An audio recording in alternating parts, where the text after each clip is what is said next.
बेंगलुरु में विशेष अभिनंदन करता हूं।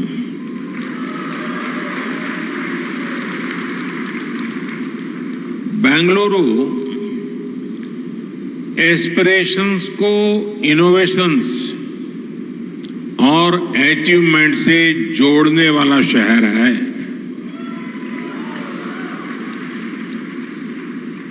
बेंगलुरु भारत के टेक पोटेंशियल को ग्लोबल डिमांड से जोड़ता है।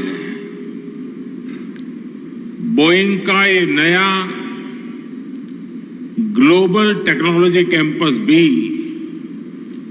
बेंगलुरु की इसी पहचान को सशक्त करने वाला है।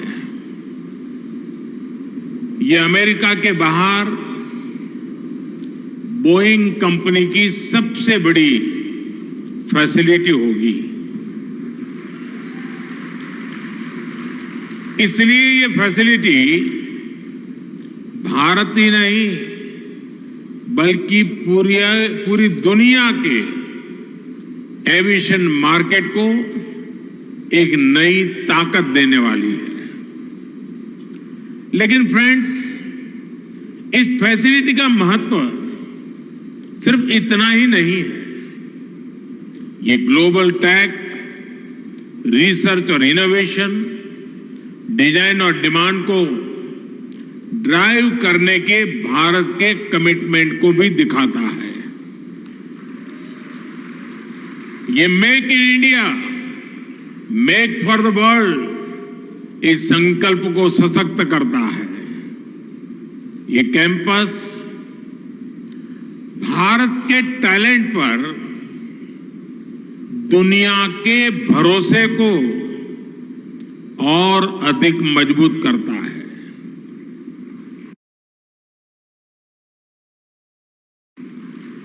आज का ये दिन इस बात को भी सेलिब्रेट करता है कि एक दिन भारत इस फैसिलिटी में एयरक्राफ्ट ऑफ द फ्यूचर को भी डिजाइन करेगा।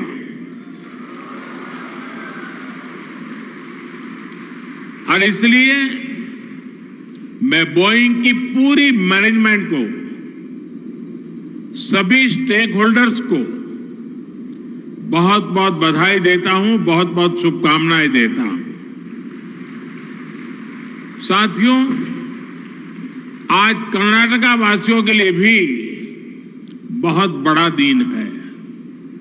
पिछले साल कर्नाटका में एशिया की सबसे बड़ी हेलीकॉप्टर मैन्युफैक्चरिंग फैक्ट्री बनकर पूरी हुई थी। अब ये ग्लोबल टेक्नोलॉजी कैंपस भी उन्हें मिलने जा रहा है। ये दिखाता है कि कर्नाटका किस प्रकार एक बड़े एविएशन हब के रूप में विकसित हो रहा है। मैं विशेष रूप से भारत के युवाओं को बधाई दूंगा, क्योंकि इस फैसिलिटी से उन्हें एविएशन सेक्टर में नई स्किल सीखने के अनेक अवसर मिलेंगे। साथियों, हमारा प्रयास है कि आज देश के हर सेक्टर में विमेन पार्टिसिपेशन को बढ़ावा दिया जाए। और आपने G20 समिट में हमारे एक संकल्प को देखा होगा। हमने दुनिया के सामने कहा है, अब समय आ गया है विमेन लेड डेवलपमेंट।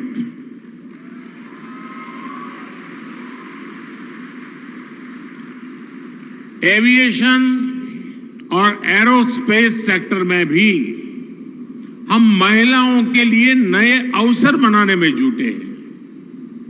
चाहे फाइटर पायलट्स हो या फिर सिविल एविएशन हो, आज भारत महिला पायलट्स के मामले में लीड कर रहा है।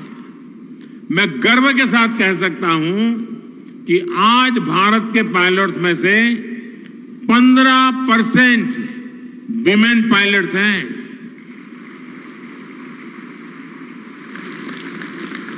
और इसका महत्व तब समझ में आएगा कि ये ग्लोबल एवरेज से 3 गुना ज्यादा है। आज जिस बोइंग सुकन्या प्रोग्राम की शुरुआत हुई है, उससे भारत के एविएशन सेक्टर में हमारी बेटियों की भागीदारी और बढ़ेगी। इससे दूर दराज के इलाकों में गरीब परिवार की बेटियों का पायलट बनने का सपना पूरा होगा। इससे देश के अनेकों सरकारी स्कूलों में पायलट बनने के लिए कैरियर कोचिंग और डेवलपमेंट की सुविधाएं बनेगी। साथियों, अभी कुछ महीने पहले ही आपने देखा है कि कैसे भारत का चंद्रयान वहां पहुंचा जहां कोई देश नहीं पहुंच पाया। इस सफलता ने देश के नौजवानों में साइंटिफिक टेम्पर को एक नई ऊंचाई पर पहुंचा दिया है। भारत स्टेम एजुकेशन का भी बहुत बड़ा हब है और बड़ी संख्या में भारत में लड़कियां साइंस, टेक्नोलॉजी, इंजीनियरिंग और मैथ्स की पढ़ाई करती है। और मुझे याद है, मैं कभी मेरी विदेश यात्रा के समय एक देश के बहुत बड़े नेता मुझे पूछ रहे थे कि क्या भारत में बेटियां स्टेम की तरफ रुचि रखती है, क्या वहां पढ़ती है क्या? और जब मैंने उनसे कहा कि हमारे यहां मेल स्टूडेंट से ज्यादा फीमेल स्टूडेंट की संख्या इसमें ज्यादा है, तो उनके लिए सरप्राइज था। बोइंग सुकन्या प्रोग्राम को भारत की बेटियों के इस सामर्थ्य का भी बहुत लाभ मिलने जा रहा है। फ्रेंड्स, आप सभी ने एविएशन मार्केट के रूप में भारत की ग्रोथ को स्टडी भी किया है और उसकी ट्रेजेक्टरी को फॉलो भी कर रहे हैं। पिछले 1 दशक में भारत का एविएशन मार्केट पूरी तरह से ट्रांसफॉर्म हो गया है। आज एविएशन सेक्टर से जुड़ा हर स्टेक होल्डर नए उत्साह से भरा हुआ है। मैन्युफैक्चरिंग से लेकर सर्विसेज तक हर स्टेक होल्डर भारत में नई संभावनाएं तलाश रहा है। आज भारत दुनिया का तीसरा बड़ा डोमेस्टिक एविएशन मार्केट बन चुका है। 1 दशक में भारत में डोमेस्टिक पैसेंजर्स की संख्या 2 गुनी से भी अधिक हो जा चुकी है। इसमें उड़ान जैसी योजनाओं ने बड़ी भूमिका निभाई है। अब अगले कुछ वर्षों में डोमेस्टिक पैसेंजर्स की यह संख्या और भी बढ़ने जा रही है। इतनी बड़ी डिमांड को देखते हुए ही हमारी एयरलाइंस ने सैकड़ों नए एयरक्राफ्ट का ऑर्डर दिया है। यानी भारत दुनिया के एविएशन मार्केट को एक नई ऊर्जा देने जा रहा है। फ्रेंड्स, आज हम सभी भारत के एविएशन सेक्टर को लेकर इतने उत्साह से भरे हैं, लेकिन 10 साल में ऐसा क्या हुआ जिससे ग्लोबल एविएशन सेक्टर में भारत इतना आगे बढ़ गया?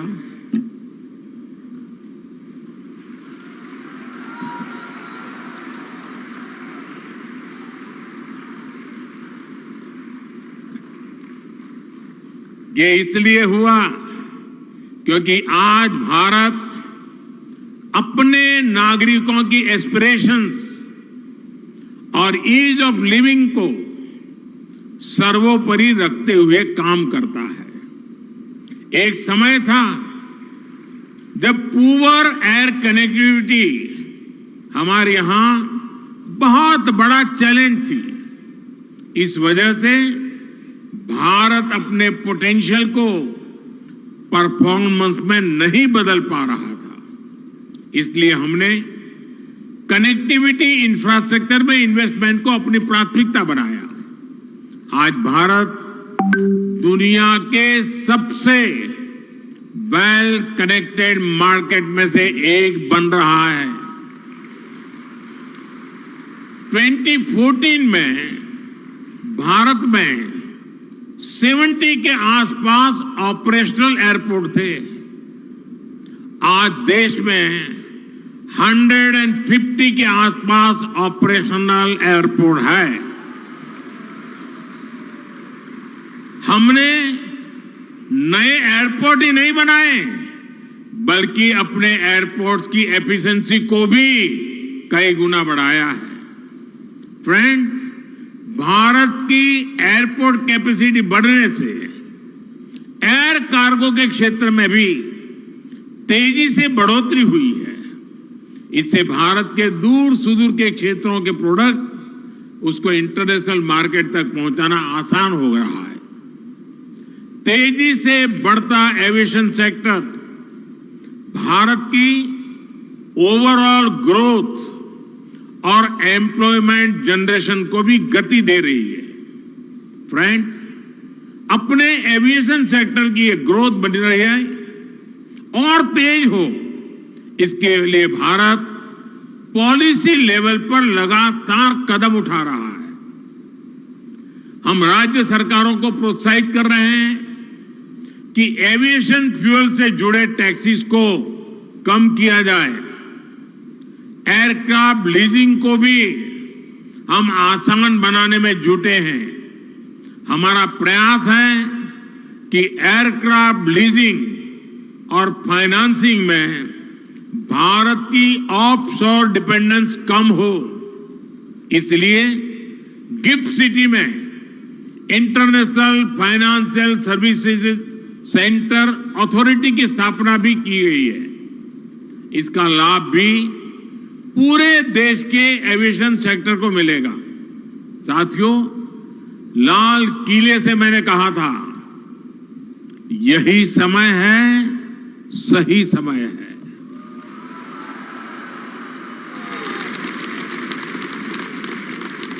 बोइंग और दूसरी इंटरनेशनल कंपनियों के लिए भी ये सही समय है।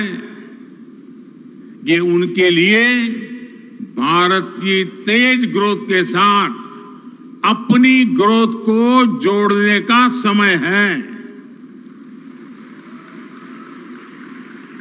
आने वाले 25 साल में विकसित भारत का निर्माण अब 140 करोड़ भारतीयों का संकल्प बन चुका है। बीते 9 सालों में हमने लगभग 25 करोड़ भारतीयों को गरीबी से बाहर निकाला है।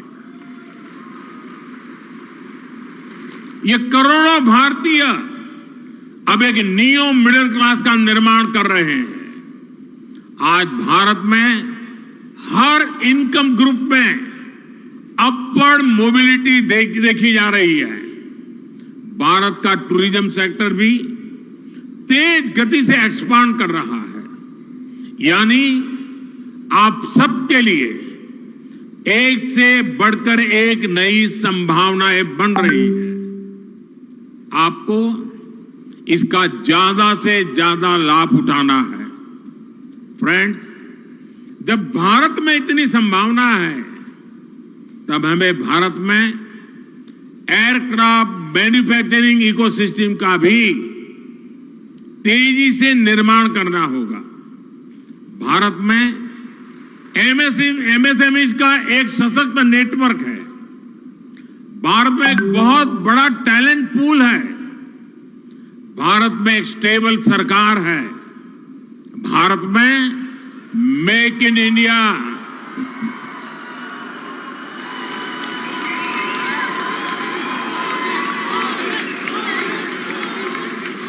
मुख्यमंत्री जी, ऐसा होता रहता है।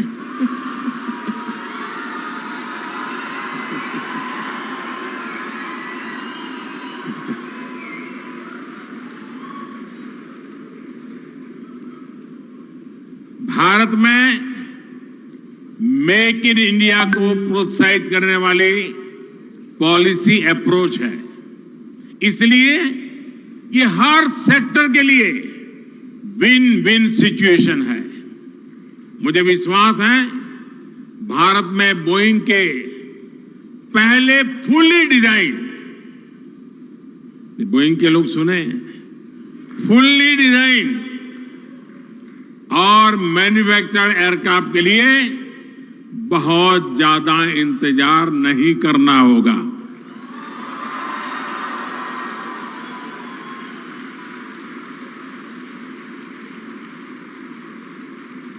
मुझे विश्वास है कि भारत की एस्पिरेशंस और आपकी एक्सपेंशन ये एक मजबूत पार्टनरशिप के रूप में उभरेगी।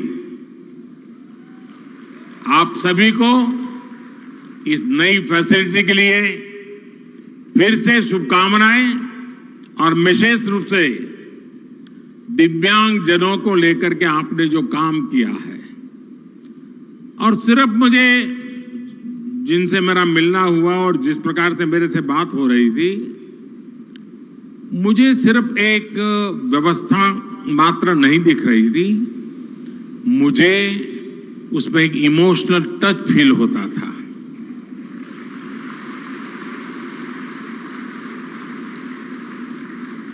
और बोइंग की टीम के कन्विक्शन के बिना ये इमोशनल टच संभव नहीं है।